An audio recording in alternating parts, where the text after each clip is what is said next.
नमस्कार दोस्तों, मैं शैलेंद्र चमोली हूँ और आपके समय के लिए धन्यवाद। आज हम श्रीमद् भागवत गीता के अध्याय 2 की 14वीं श्लोक का व्यवहारिक, वैज्ञानिक, आध्यात्मिक रूप से व्याख्या समझेंगे और आपका मेरे चैनल ईश्वरीय राह में हार्दिक स्वागत है।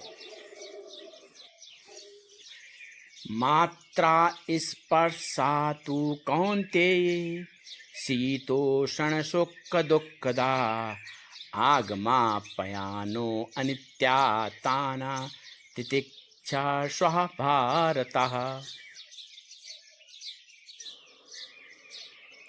अब इस श्लोक को व्यवहारिक उदाहरणों सहित जो इस प्रकार से समझते हैं कि जिसके दैनिक जीवन में उपयोग होते रहे हैं। तो इसमें है मात्रा स्पर्शा तू कौन्तेय। हे अर्जुन, इंद्रियों और विषयों का संपर्क ही सुख दुख का कारण है, या इंद्रियों और विषयों का संपर्क ही अनुभवों को जन्म देता है। और इसे हम छात्र जीवन में व्यवहारिक अर्थ कैसे समझते हैं इसको। आप एक टॉपर्स की मार्कशीट देखते हैं या किसी को आईएएस बनते सुनते हैं या डॉक्टर या इंजीनियर बनते सुनते हैं तो मन में उत्साह या हीन भावना पैदा होती है। यह आपकी इंद्रियों का बाहरी संसार से संपर्क है, लेकिन वह आपके आत्मबल या प्रतिष्ठा को नहीं दर्शाता है। और हमें समझना चाहिए कि तुलना दूसरों की सफलता या असफलता से उपजे भाव ये आत्मा नहीं है, बल्कि मन के खेल हैं। और हमें क्या करना चाहिए? सिर्फ अपनी पढ़ाई और प्रगति पर ध्यान देना चाहिए। सोशल मीडिया या दूसरों की सफलता देख करके स्वयं को कम नहीं आंकना चाहिए और या स्वयं को कम आंकना बंद कर देना चाहिए। व्यवहारिक उदाहरण जब हम इसमें देखते हैं तो हमें मिलता है कि मान लीजिए आपके सहकर्मी ने आपके काम की जो है आलोचना कर दी और आपकी कान की इंद्रियों ने वह नकारात्मक शब्द सुने। मन ने उसे अपमान के रूप में अनुभव किया, लेकिन वास्तव में वह आपकी आत्मा पर नहीं, सिर्फ इंद्रियों और मन के संपर्क पर आधारित प्रतिक्रिया थी। और हमें समझना है कि दूसरों के शब्द मेरे भीतर के मूल्य को परिभाषित नहीं करते हैं। तो शीतोषण सुख दुखदा, इसका अर्थ है कि ये संपर्क ही ठंडा गरम सुख दुख का अनुभव कराते हैं। और इसे हम छात्र जीवन में समझें तो कभी दिन बहुत ही उत्साहजनक होता है, पढ़ाई कभी बहुत अच्छी होती है, दिन कभी बिल्कुल निराशाजनक लगता है, मन पढ़ने को नहीं करता और जो पढ़ा है वो याद ही नहीं रहता है। तो ये दिन की परिस्थितियां हैं, शरीर और मन के प्रभाव हैं। और ऐसी स्थिति में हमें क्या करना है और हमें क्या समझना है? तो सुखद और कठिन दिन दोनों आते हैं, उन्हें सामान्य रूप से लेना सीखना है। और हमें करना क्या है? मन न लगे तो थोड़ा समय बदलना है, वॉक करें, फिर लौटें, फिर जो है या सिर दर्द, थकान या मन का भटकना, ये सभी परीक्षाओं की प्रक्रियाओं का हिस्सा है। व्यवहारिक उदाहरण से समझते हैं कि चाय ही एक कप से लेते हैं हम। सुबह जब ठंडा हो या सर्दियों का मौसम हो तो चाय हमें सुबह सुबह गरम गरम चाय बहुत सुख देती है, बहुत आनंद देती है। अब देखिए आप, अगर गर्मियों का समय है, दोपहर का समय गर्मियों में, तो वही चाय हमें जो है उलझन लगती है। अब इसका मतलब ये हुआ कि यानी वस्तु वही है लेकिन अनुभव बदल गया, क्योंकि इंद्रियों की स्थिति और परिस्थितियां बदल गई हैं। तो हमें इसे समझना चाहिए कि सुख और दुख वस्तु में नहीं, मन की स्थितियों में होता है। आगमा पयान्यो अनित्या, इसका अर्थ है सुख दुख आदि अनुभव आते हैं जाते रहते हैं, वही स्थायी नहीं हैं। या हम ये कह सकते हैं कि ये अनुभव अनित्य हैं, आते हैं और चले जाते हैं।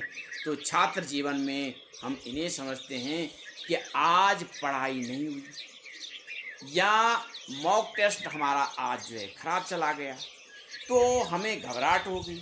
लेकिन कुछ दिनों में वही छात्र आत्मविश्वास में लौट आता है, उसे आत्मविश्वास बढ़ जाता है। तो ऐसी परिस्थितियों में हमें क्या करना चाहिए? आज की असफलता स्थायी नहीं है, हर दिन नया है। हमें समझना है कि एक बुरा दिन जिंदगी का अंत नहीं, और अपने भावों का मूल्यांकन करें लेकिन उनसे चिपके नहीं। व्यवहारिक उदाहरण समझते हैं कि मान लीजिए आज आप बहुत तनाव में हैं, बहुत परेशान हैं, लेकिन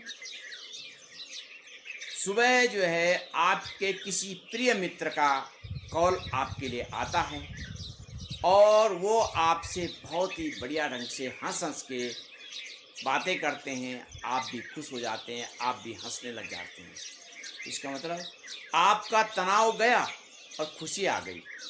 लेकिन दोपहर होते होते कोई नई समस्या आ गई, तो खुशी भी गई, फिर आप जो हैं तनावग्रस्त हो गए। तो ऐसी कंडीशन में हमें क्या करना है? भाव भी, कोई भी भाव चाहे कितना भी तीव्र हो, चिरस्थायी नहीं होता, बस उसे पार कर जाना है। तितिक्षा स्वः भारता, इसका अर्थ है हे भारत, माने हे अर्जुन। श्री कृष्ण कहते हैं कि हे अर्जुन, इन अनुभवों को सहन करो, या दूसरे शब्दों में कहें इन अनुभवों को सहन करो, धैर्य रखो। छात्रों के जीवन में कैसे इसको समझेंगे? छात्र जीवन में व्यवहारिक अर्थ परीक्षा के दौरान मानसिक तनाव, शंका, परीक्षा का स्थगन, पारिवारिक अपेक्षाएं, सबका दबाव होता है। लेकिन जो छात्र अंदर से स्थिर रहता है वही आखिरी दौर तक टिका रहता है। ऐसी स्थिति में हमें क्या करना चाहिए? सहनशीलता ही चैन तक पहुंचाने का जो है पुल है। और हमें समझना चाहिए कि प्रतिदिन एक मनोबल वाक्य हमें दोहराना है, मैं शांति से टिककर इस पढ़ाई को पूरा करूँगा, या मैं शांति से टिककर इस यात्रा को पूरा करूँगा। व्यवहारिक उदाहरण है, जब जीवन में कठिन समय आता है, जैसे व्यवसाय में घाटा, रिश्तों में दूरी, परीक्षा में असफलता, उस समय घबराना नहीं, हार नहीं माननी है। रोना स्वाभाविक लगता है, लेकिन जो व्यक्ति यह समझता है कि यह अनुभव भी अस्थायी हैं, मैं इसे सहन कर लूँगा, वह मानसिक रूप से मजबूत स्थिर हो जाता है। और हमें समझना चाहिए कि सहनशीलता कमजोरी नहीं, यह हमारा आत्मबल है। और यदि आपको ये वीडियो अच्छी लग रही है तो इसे लाइक, शेयर और सब्सक्राइब कीजिए। और अब है श्रीमद् भागवत गीता का अध्याय 2 का श्लोक 14 को एक बार हम पुनः स्मरण करते हैं। मात्रा स्पर्शातु कौन्तेय शीतोषण सुख दुःखदा आगमाप्यानो अनित्या ताना तितिक्षा स्वः भारतः। कृष्ण कहते हैं, हे अर्जुन, इंद्रियों के विषयों के संपर्क से उत्पन्न होने वाले सुख दुख, सर्दी गर्मी आदि अनुभव अस्थायी हैं और आते जाते रहते हैं, उन्हें सहन करना सीखो। अब हम श्लोक की वैज्ञानिक रूप से व्याख्या करते हैं कि इंद्रियां मन संपर्क की जो है न्यूरोलॉजी। तो श्लोक है मात्रा स्पर्शः। विज्ञान में आँख, कान, त्वचा, जीभ, ये 5 जो इंद्रियां हैं ये उत्तेजना को ग्रहण करती हैं। मस्तिष्क यानी ब्रेन इन्हें हम इलेक्ट्रिकल सिग्नल के रूप में डिकोड कर सकते हैं। तो विज्ञान कहता है कि हम जो अनुभव करते हैं वह वस्तु नहीं, मस्तिष्क की व्याख्या होती है। उदाहरण से हम समझते हैं कि ठंडी हवा को कोई व्यक्ति स्फूर्तिदायक मानता है और कोई इसे बहुत ही असहज मानता है। तो भावनात्मक अनुभव वस्तुनिष्ठ हैं, मनोवैज्ञानिक व्याख्या पर जो है निर्भर करता है और भावनाओं का निर्माण और गिरावट। श्लोक का अंश है शीतोष्ण सुख दुखदा। तो विज्ञान इसे मानता है कि इंद्रिय स्पर्श से उत्पन्न भावनाएं मस्तिष्क में एमिग्डाला, प्रीफ्रंटल कॉर्टेक्स और हिप्पोकैम्पस द्वारा नियंत्रित होती हैं और सुख में डोपामिन और ऑक्सीटोन, ये दोनों हार्मोन्स जो हैं खुशी के हार्मोन्स हैं, और दुख में कार्टिसोल और एड्रेनालिक हार्मोन्स जो हैं दुख के हार्मोन्स हैं, स्ट्रेस के हार्मोन्स हैं, स्रावित करता है। तो मनोविज्ञान कहता है हर भावना का एक बायोकेमिकल आधार होता है, हम उसे अनंत नहीं बनाए रखें तो वह शीघ्र ही समाप्त हो जाता है। अब उदाहरण से समझते हैं, आप किसी बात से गुस्सा होते हैं और 10 या 5 मिनट ध्यान या मौन में आप बैठ जाएं तो वह भावना स्वतः ही शांत हो जाती है और अनुभवों की स्थिरता अगाम पानियो अनित्यो। तो विज्ञान में हम इसे समझते हैं कि न्यूरोसाइंस कहता है किसी भी इमोशन की जो उम्र है, किसी भी भावना की उम्र 90 सेकंड से 3 मिनट होती है, मतलब 1.5 से लेकर के 3 मिनट तक होती है। और अगर आप उस पर प्रतिक्रिया नहीं करते हैं तो वह भावना जो है स्वतः जो है लुप्त हो जाएगी। और बिहेवियरल साइंस कहता है कि कोई भी भावना, विचार या मनोदशा स्वभाव से अस्थायी है। उदाहरण से हम समझते हैं कि एक छात्र का मॉक टेस्ट खराब हो गया। एक दिन वो दुखी रहा, लेकिन अगली सुबह नई ऊर्जा के साथ पढ़ाई शुरू कर दी और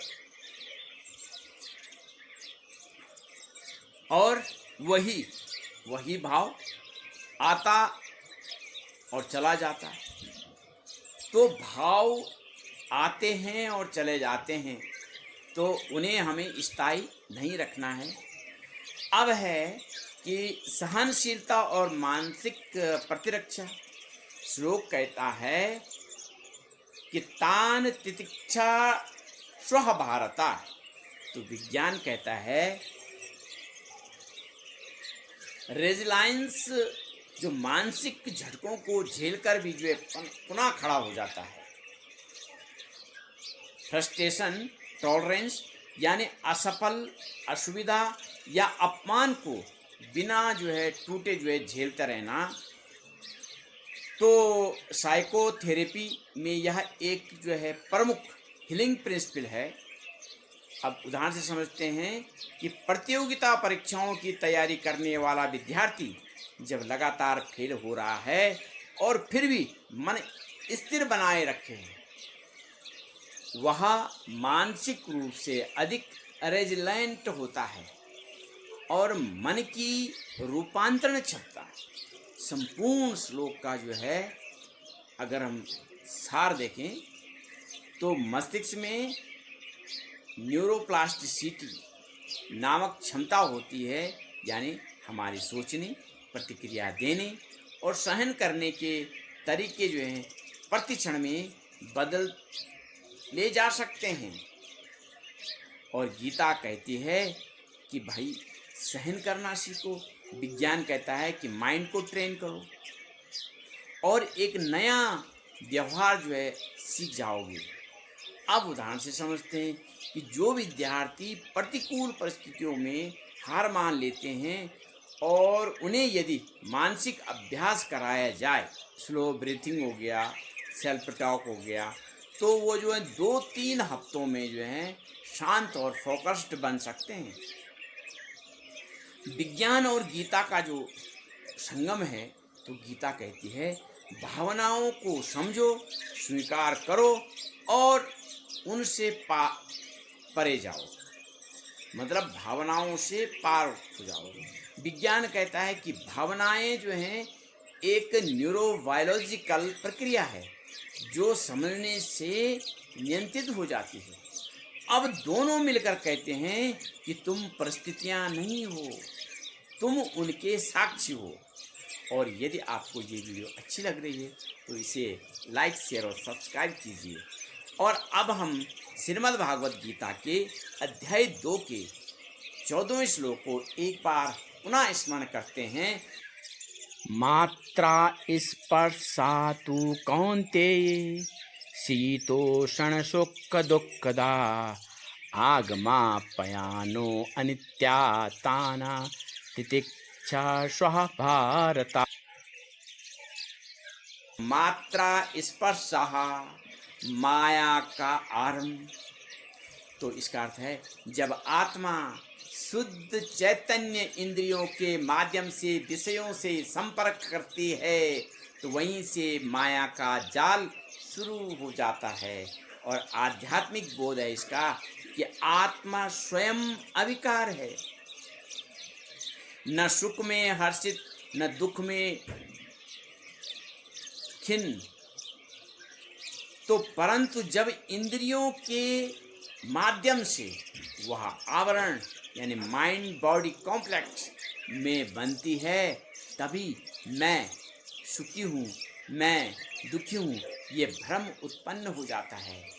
और उपनिषदों से ये मेल खाता है। उपनिषदों ने कहा है द्वितीयातम द्वय भयम भवति। जब दूसरा विषय आता है तभी जो है भय सुख दुख आते हैं। शीतोषण सुख दुखदा द्वंद्वमय द्वंद्वमय संसार, यह जगत द्वैत से बना है। सुख दुख, लाभ हानि, गर्मी सर्दी, मान अपमान। तो आध्यात्मिक सूत्र है इसका, यदि द्वैत मूल रूप से माया का गुण है और माया का मतलब गुण माया की दृष्टि त्रिगुणी माया है और माया है सत्य रज तम। ये प्रकृति के 3 गुण हैं जिसको हम माया के 3 गुण कह सकते हैं। और आत्मा इनसे न तो परिभाषित होती है न प्रभावित होती है यदि वह जागृत है। तो अगाम पानियो अनित्याय, यानी समय और माया की चाल, सुख दुख अनित्य है, वह आते हैं और चले जाते हैं। जैसे बादल आकर सूर्य को ढकते हैं और फिर छट जाते हैं,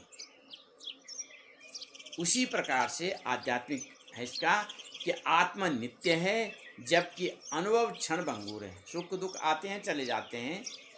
तो सुख स्थायी नहीं है, इसलिए इसमें लिप्त न होना है, इसमें हमें लिप्त नहीं होना है। दुख भी स्थायी नहीं है, इसलिए इससे भयभीत भी नहीं होना है। बृहद आरण्यक उपनिषद का सूत्र है नेति नेति, यह भी नहीं वह भी नहीं। तो किसी अनुभव को आत्मा मत मानो। और तान तितिक्षा स्व भारता, तितिक्षा का मतलब होता है मुक्ति की पात्रता। और तितिक्षा को हम इस प्रकार से समझ सकते हैं, तितिक्षा मतलब बिना विचलित हुए द्वंद्वों को सहना। यह नकारात्मक सहनशीलता नहीं बल्कि साक्षी भाव से स्थिर रहना है। तो तितिक्षा वह यौगिक शक्ति है जो विकारों को जड़ से उखाड़ती है। जो तितिक्षा में स्थिर है वह कहता है, मैं शरीर नहीं हूँ, मैं मन नहीं हूँ, मैं इंद्रियों का अनुभव भी नहीं हूँ, तो मैं साक्षी आत्मा हूँ। और तितिक्षा को शंकराचार्य ने विवेक चूड़ामणि में कहा है कि शरीर को होने वाले दुखों को आत्मा से अलग समझकर सहना ही तितिक्षा है। और यदि आपको ये वीडियो पसंद आई है तो इसे लाइक, शेयर और सब्सक्राइब कीजिए और कमेंट्स आप अवश्य लिखिए। और आपका दिन शुभ हो। धन्यवाद।